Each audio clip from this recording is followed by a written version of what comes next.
Magandang good afternoon for today's video. Halina't samahan nyo kaming tikman itong napakasulit, affordable at talaga namang bagong ipilahan na no time limit na unlimited sanggupsal dito sa Quezon City. At kung ikaw nga mahilig sa sangyup pero ayaw mo nang magluto, tapos yung tipong buffet style pa na, hindi mo na kailangan mag-intay para iserve ang order mo. Ito na nga ang hinahanap mo. Sa halagang 499 sobrang panalo talaga to. Dahil nga bukod sa unlimited no time limit pa ito.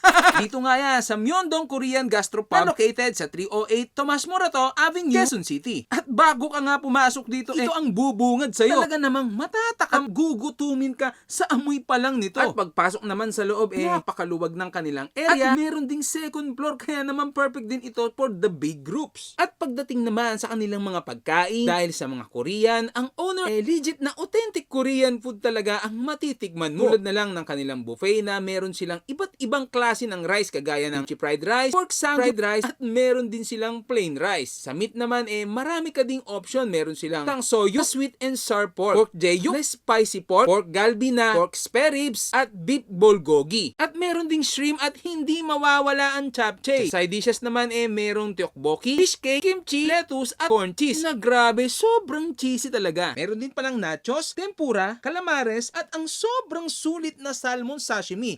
Sa soup naman, madami ka ding pagpipilian. Merong salmon sinigang kimchi soup na perfect na asim, meron ding radish soup, at marami pang iba. At para naman sa mga grilled meat, by order ito dahil sila na ang mismong nagluluto para sa'yo. Merong plain pork and beef, meron ding marinated pork and beef na inoki, at yung may cheese, wag mo ding palalagpasin kapag nag-dine in kayo dito. Masasarap ang mga timpla ng mga meat and quality talaga. Meron pa nga silang mga nagsasarapang boneless fried chicken na may iba't ibang flavor. Kaya naman nakaka-enjoy itong papakin. Calamares. Sausaw natin sa cheese.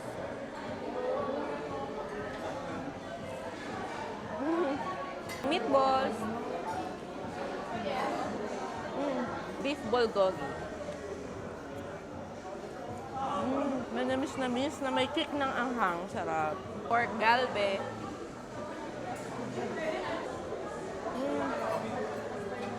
Manamis din siya. Ang sarap niya. Tapos ribs yung gamit. Tapos only shrimp din sila. Buttered shrimp, sarap. Ito yung kimchi nila. Kimchi stew. Madami din laman. So, Beef inoki, tikman natin. Habang inunguya mo siya, may tunog yung pag-nguya mo kasi nga, dahil sa inoki. Mas maganda i-partner sa kanilang kimchi fried rice. Marinated pork. Juiciness niya, sarap. Habang inunguya, maninamnam. Sinigang na salmon.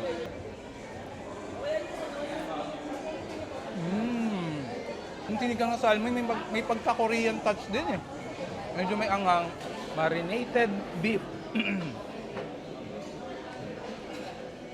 Yung mga pagkain dito, ang sarap lahat. Walang tapon. At tikman natin yung kanilang very fresh na salmon, no? Lalaki ng cut. Sarap. Parang bagong huli lang. Itong nachos nila, Ang sarap ng cheese, tapos merong may shredded pork. chicken. Japchae. Very light nung lasa, malinamnam. Pag lunok mo, may aftertaste. Yung aftertaste niya masarap. So yun na nga po, no, sobrang busog na busog kami dahil napakasulit naman talaga dito sa Myeongdong. Bukod sa kanilang masasarap na food, mababait din and very accommodating ng kanilang mga staffs. At syempre, pati na rin si Opa Seong Samnim Charlie, na napaka down to earth at napaka attentive na owner. Lang medyo na nosebleed ako Open nga pala sila ng 12 PM to 2 AM, Tuesday to Thursday at saka Sunday. Tapos 12 PM to 3 AM naman kapag Friday and Saturday. At 5 PM to 2 AM naman kapag Monday. So paano? Hanggang dito na lang. Paalam!